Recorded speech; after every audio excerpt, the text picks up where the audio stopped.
15장까지 했습니다. 그런데 15장 이후 16장, 17장, 18장, 19장, 20장, 21장, 22장까지는 다 땅 분배 얘기입니다. 어떤 사건이 나오는 게 아니라 땅을 분배한 얘기입니다.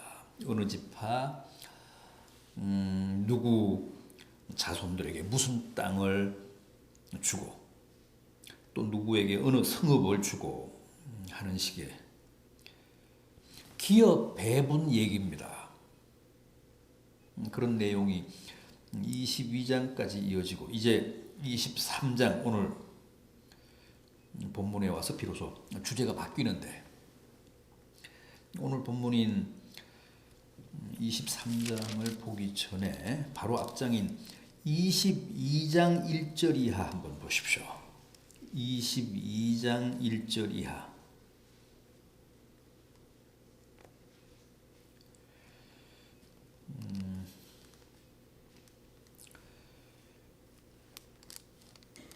제가 한번 읽어보겠습니다.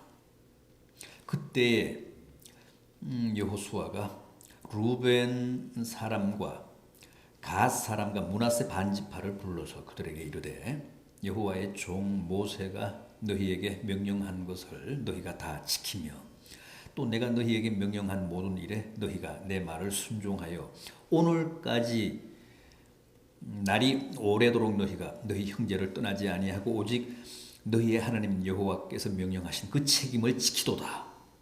이제는 너희의 하나님 여호와께서 이미 말씀하신 대로 너희 형제에게 안식을 주셨으니 그런즉 이제 너희는 여호와의 종 모세가 요단 저쪽에서 너희에게 준 소유지로 가서 너희의 장막으로 돌아가되 오직 여호와의 종 모세가 너희에게 명령한 명령과 율법을 반드시 행하여 너희의 하나님 여호와를 사랑하고 그의 모든 길로 행하며 그의 계명을 지켜 그에게 친근히 하고 너희의 마음을 다하며 성품을 다하여 그를 섬길지니라 하고 여호수아가 그들에게 축복하여 보내매 그들이 자기 장막으로 갔더라.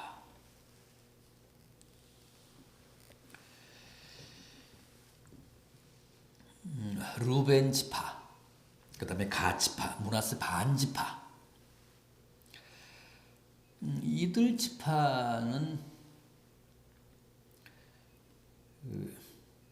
요단강 동편 땅을 이미 모세가 살아있을 때 그들의 유업으로 기업으로 줬습니다. 엄밀히 얘기하면 이 지파들은 요단강을 건널 필요가 없었죠. 요단강을 기준으로 그 서쪽으로 건널 필요가 없었습니다.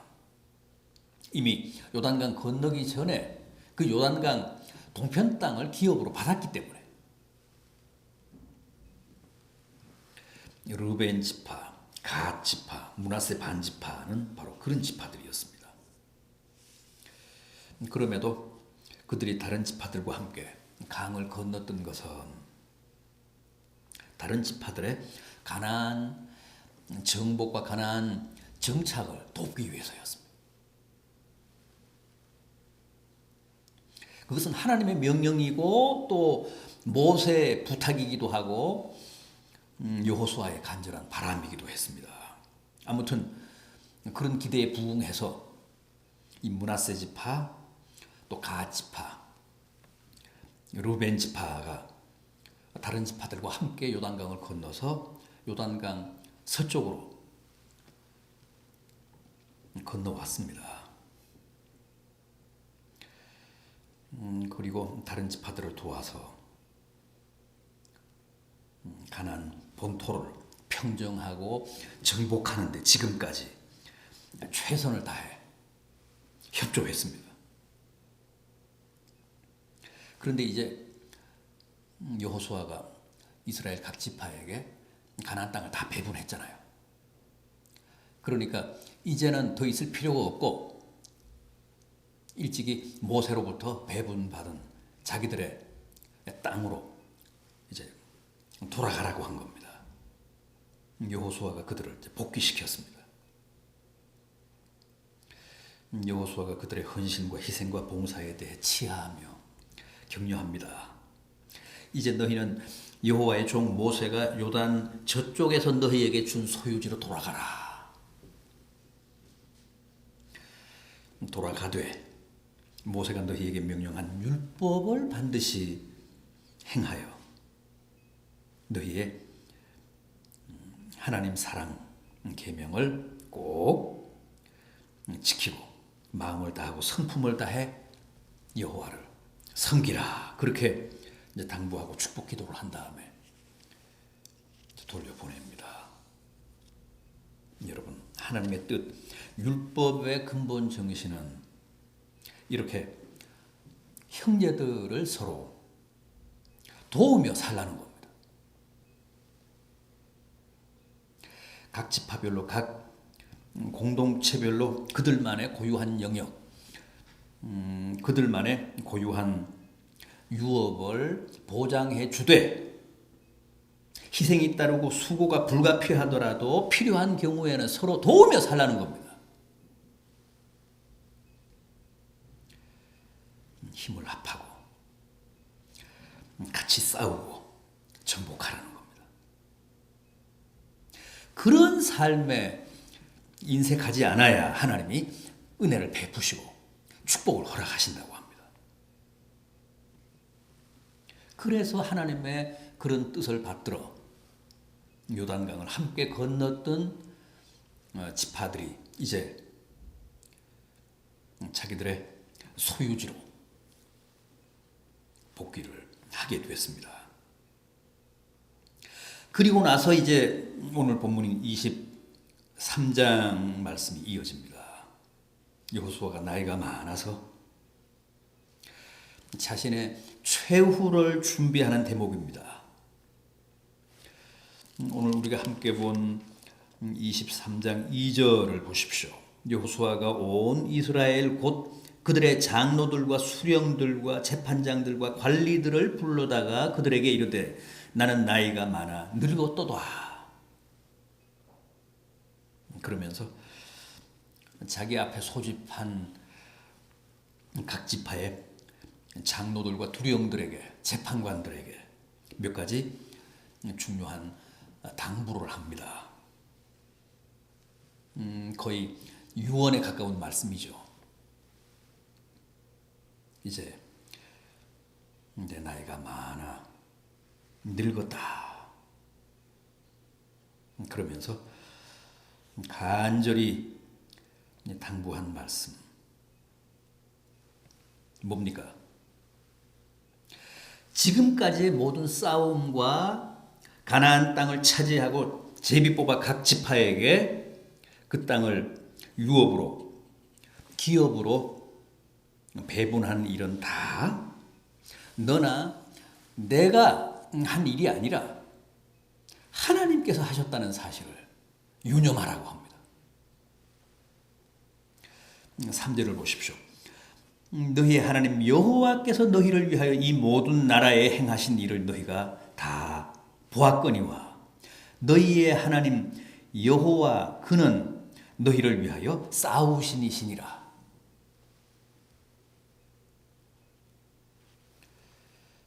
그런데 사실은 이스라엘이 아직도 가나안을 완전하게 완벽하게 정복한 것은 아닙니다.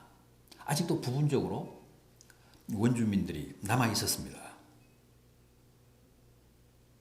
그런데 내가 이 일을 다 마치지 못하고 죽더라도 장차 하나님이 지금까지 해오신 것처럼 그렇게 너희로 하여금 이 땅을 차지하게 하실 것이다.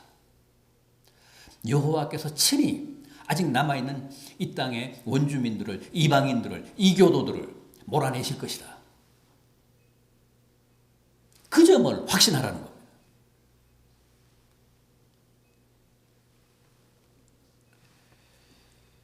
그렇습니다. 우리가 지난 세월을 반추하거나 회고하며 감사해야 하는 이유는 장래에 대한, 미래에 대한 희망을 갖기 위해서입니다. 지금까지 우리를 인도하시고 축복해 주신 하나님께서 앞으로도 그렇게 우리를 위해서 싸우사 우리 앞에 있는 모든 적들을 제압하시고 결국은 우리에게 승리를 안겨주실 것이다. 과거에 그렇게 하셨던 것처럼, 지금까지 그렇게 해오셨던 것처럼 앞으로의 과제도 우리가 아니라 하나님이 친히 우리로 하여금 감당하게 하실 것이다. 과거에 우리에게 베풀어 주신 하나님의 은혜와 축복을 통해 우리는 그 점을 확신해야 합니다. 지금 여호수아의 말씀도 바로 그겁니다. 지금까지 하나님이 해오신 무수한 일들을 너희가 직접 보지 않았느냐? 그 일에 너희가 직접 참여하지 않았느냐? 비록 이 땅에 아직 원주민들이 남아있지만 지금까지 그렇게 해오신 것처럼 앞으로도 하나님이 친히 그들을 몰아내시고 너희로 하여금 그 땅을 다 너희의 기업으로 유업으로 차지하게 할 것이니 두려워하지 말아라. 내가 없더라도 겁내지 말아라. 내가 지금까지 살아있었지만 내가 한 게 아니다. 하나님께서 하신 것이다. 앞으로도 하나님이 그렇게 하실 것이다. 그래서 너희로 하여금 이 땅을 다 차지하게 하실 것인즉 두려워하지 말아라. 떨지 말아라. 그렇게 격려하고 있는 겁니다. 그렇습니다. 두려워할 필요가 없습니다. 겁낼 필요가 없습니다. 지금까지 하나님께서 주님께서 우리를 지키시고 인도해 오신 것처럼 앞으로도 우리의 행보를 주님께서 지키실 것입니다. 과거를 돌아보며 어제를 회고하며 감사하며 우리의 미래에 대해 우리의 장래에 대해 우리가 그런 확신을 갖기를 바라십니다. 하나님은 어제나 오늘이나 영원토록 동일하신 분이시기 때문에 어저께 또 지금까지 우리를 인도해 오셨다면 앞으로의 우리의 삶도 주님이 친히 책임지신다는 겁니다. 그래서 아직 남아있는 원수들을 다 몰아내시고 이 땅을 우리로 하여금 넉넉히 차지하게 하신다는 겁니다. 그러니 동요하지 말고 내가 없더라도 두려워하지 말고 떨지 말고 담대해라. 더욱 하나님에 대한 태산 같은 신뢰를 가져라. 그런 당부고 그런 권면입니다. 다음은 뭡니까? 절대 아직 남아있는 원주민들의 문화에 동화하거나 그들의 신들을 가까이 해서는 안 된다고 합니다. 7절을 보십시오. 너희 중에 남아있는 이 민족들 중에 들어가지 말라. 그들의 신들의 이름을 부르지 말라. 그것들을 가리켜 맹세하지 말라. 또 그것을 섬겨서 그것들에게 절하지 말라.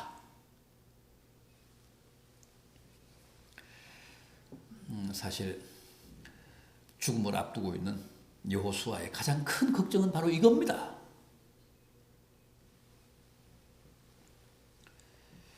하나님이 일찍이 가나안 원주민들, 이방인들을 잔인하게 멸절하고 다 진멸하라고 신신당부하신 것도 바로 이 점 때문이지 않았습니까?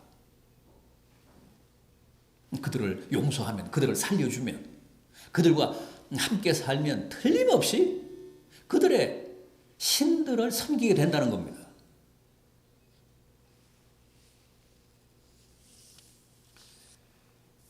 그들의 우상을 섬기는 문화가 결국은 이스라엘 백성들의 정신을 좀먹게 된다는 거예요.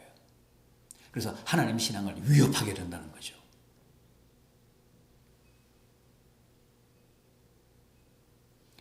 아예 이방 신들과의 접촉을 막고 금해야지. 우상들을 접할 수 있는 가능성이 열려 있으면 항상 위험합니다. 왜냐하면 우상들, 거짓 신들, 이 이방 신들이 훨씬 더 유혹적이어서 그렇습니다. 훨씬 더 그럴듯합니다. 훨씬 더 매력이 있는 것처럼 보입니다. 그래서 그들에게 무방비로 노출이 되면 다 미혹을 받아 흔들리게 되어 있습니다.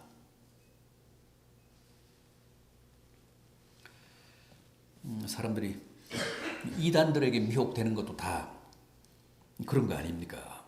기성교회에서는 못 들어본 얘기를 듣습니다. 또 기성교회보다 훨씬 더 많은 축복을 약속합니다. 그래서 솔깃해서 결국은 넘어갑니다.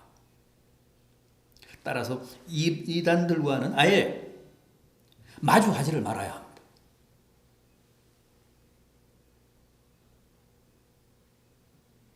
여호수아가 뭐라고 했습니까? 6절을 보십시오. 우로나 좌로 치우치지 말고 오직 크게 힘써 율법책에 기록된 것만을 지키라. 오직 하나님 신앙에만 최선을 다하라. 곁눈질하지 말고 오직 율법책만 보고 하나님 신앙만 잘 지키라는 거예요. 이방인들의 문화를 기웃거리지 말라는 거죠. 이방인들이 섬기는 신이 아무리 유혹적이어도 그쪽으로 곁눈질하지 말라고 합니다.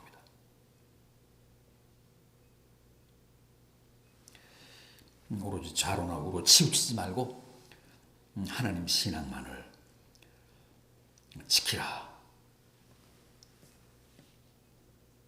그러면서 오늘 본문을 통해 당부한 마지막 말씀 뭡니까? 11절입니다. 스스로 조심해서 너희의 여호와를 사랑하라. 스스로 조심하여 너희의 하나님 여호와를 사랑하라.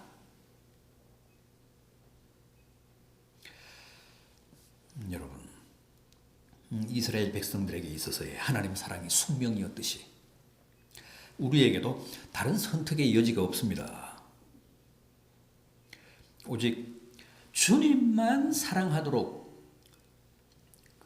운명 지워진 사람들이 바로 우리 믿는 사람들입니다. 주님만 사랑해야 합니다. 과거 이스라엘 백성들이 여호와만 사랑했듯이 여기서 여호수아가 스스로 조심하라고 했는데 그건 무슨 뜻입니까? 조심하지 않으면 자칫 하나님이 아닌 거짓 신이나 우상을 사랑할 수 있기 때문에 하나님 사랑에 여러 가지 장애와 또 방해를 받을 수 있기 때문에 각별히 조심하라는 뜻입니다. 하나님 사랑에는 항상 많은 미혹이 있습니다. 많은 시험이 있고 회방이 있습니다.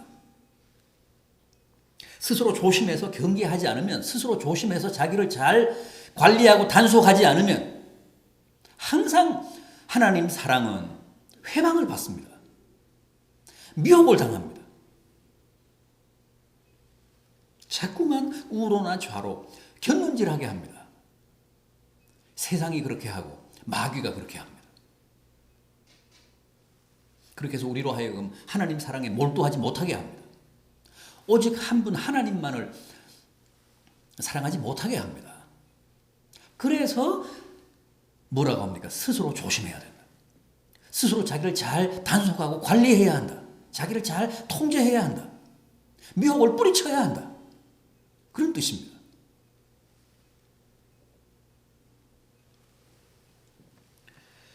그래서 현혹됨 없이 오직 주님만을 바라보며 주님만을 사랑하라고 당부합니다. 이 시대 우리들도 마찬가지입니다. 끊임없이 우리의 마음을 훔치고 우리의 사랑을 빼앗으려는 미혹들이 우리를 노리고 있습니다. 스스로 조심해야 합니다. 보다 철저한 자기 관리와 단속이 필요합니다. 그렇지 않으면 자칫 주님 사랑에 위기가 오고 또 우리의 믿음이 크게 훼손되고 심하게 좌우로 흔들릴 수 있습니다. 오늘 여호수아가 자신의 죽음을 앞두고 자신의 최후를 준비하면서 자기의 마지막 삶을 마무리하면서 이스라엘 각 지파 장로들 또 수령들 재판관들 그러니까 지도자들을 불러 모아 당부한 이 말씀이 오늘 우리들에게도 큰 깨달음과 은혜가 되기를 진심으로 기원합니다.